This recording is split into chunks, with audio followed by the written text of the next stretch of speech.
Arıqlamaqdan tutmuş, tapşırıq etməyə qədər, xəstəliklərdən tutmuş, əməliyyata qədər ChatGPT artıq həyatımızın içərisindədir. Yaxşı, ChatGPT və andrologiya. Doğrudan da ChatGPT o qədər güvənilirdimi? Onun haqqında danışaq. Mövzumuz nədir? Artıq bir çox 2024-dən bəri tamına 5 dənə sağlam araşdırma var və bu araşdırmalarda ChatGPT-yə tamına 100 ilə 130 androlojik sual verilir və bu sualların doğruluğu androloqlar tərəfindən, bir ekspertlər tərəfindən yoxlanılır. Və bilirsinizmi nə baş verir? ChatGPT bu sualların 85 ilə 88%-nə doğru cavab verir. Qalanı isə müəmmalıdır, daha yaxşı ola bilərdi nəticəsi çıxır. Amma ki, bəli, əgər müəyyən qədər sizin beyninizdə suallar varsa, xüsusən də andrologiya ilə əlaqəli, ChatGPT-yə üz tuta bilərsiniz.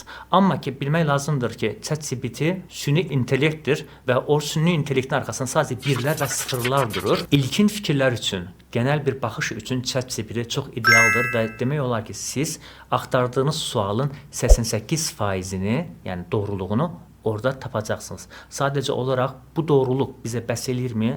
Əlbəttə xeyir. Bunu siz androloqa yaxınlaşaraq öz fikirlərinizi androloqla bölüşərək bu 88%-ləri, 85%-ləri siz 100%-ə gətirə bilərsiniz.